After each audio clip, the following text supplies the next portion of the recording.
People bury their votes in many ways. One way people bury their votes is by violating the law and forfeiting their voting rights. You know, I'm going to engage in conduct that's unlawful and therefore jeopardize my right to vote. That's the kind of wicked and lazy behavior that Jesus condemned in the parable of the talents. Notice that the employee who was condemned as wicked and lazy also tried to defend his action by pointing out that the owner was demanding, even harsh. The argument went something like this.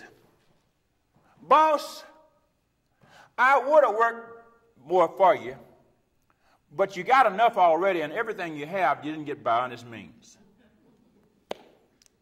And so I kept you from being more dishonest by burying your money. Here's your money.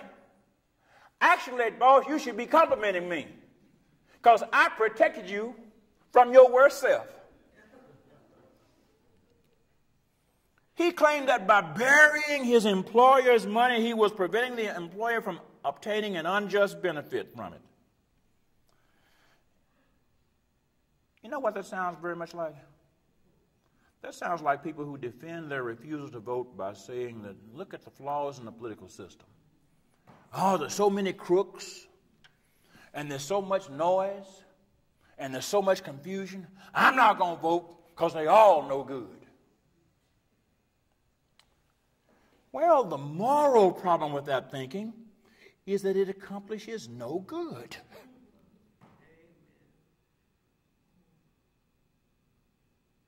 Power is only useful when it is exercised. My hand has no use if I don't use it. I'm right-handed. I have a right pocket. If I want something out of my right pocket and I will not use my right hand, what good is my right hand? Now, I may not need that. What is in my right pocket? What is in my right pocket may be worthless. But what good is my right hand if I will not use my right hand to get what's in my right pocket?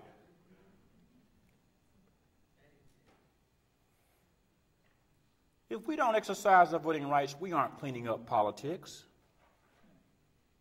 Defending the decision to not vote by pointing to the flaws in the political system is burying the moral authority God has trusted us with. We can't clean up politics by not voting any more than you can clean up your house by staying in bed. I'm going to get my house clean, so I'm not going to get out of bed today. If I don't get out of bed, I won't get anything dirty. My house will be clean. Yeah. That's real bright, isn't it? How many folks have you said something like that? Have you heard something? I'm not going to vote because the house is dirty. If I vote, I'll just be contributing to the dirt. No. You just won't be helping to clean it. Please don't confuse the two. Not voting doesn't clean up anything. It just leaves the dirt as it is. And it makes folks who are making the dirt that much more powerful because they don't have any detergent folks working on them. So that's why Jesus called the employee who buried his employer's money wicked and lazy. It's wicked and lazy to refuse to vote when the outcome of elections will decide whether vulnerable people are treated fairly. It's wicked and lazy to refuse to vote when elections will determine if money is spent on war-making rather than peace-building.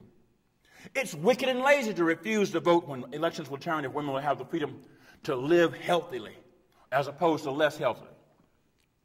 It's wicked and lazy to refuse to vote when elections will decide whether shady business practices are exposed and investigated and challenged. So in God's name, I implore you and me to challenge everyone we know to be good and trustworthy voters. Now, you may ask, preacher, why are you talking like this to us? You know, we voters. I presume that to be true.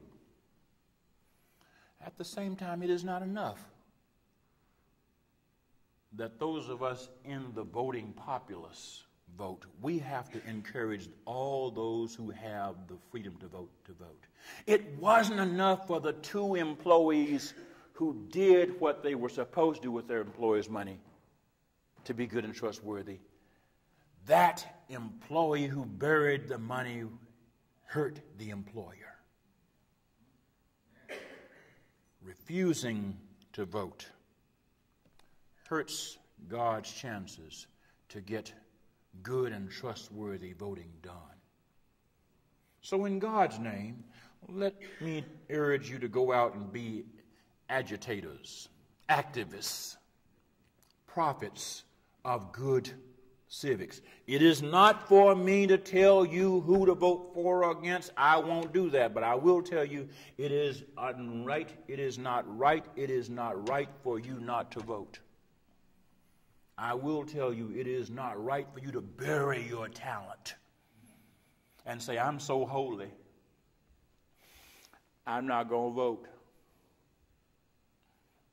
I'm doing the Lord's work. No, you're not. You're being, as Jesus says, wicked and lazy. And as people do the homework and evaluate their options, let's remind them of the good advice St. Paul gave some people, Jesus followers like we are, in Philippians centuries ago. Remember what St. Paul said?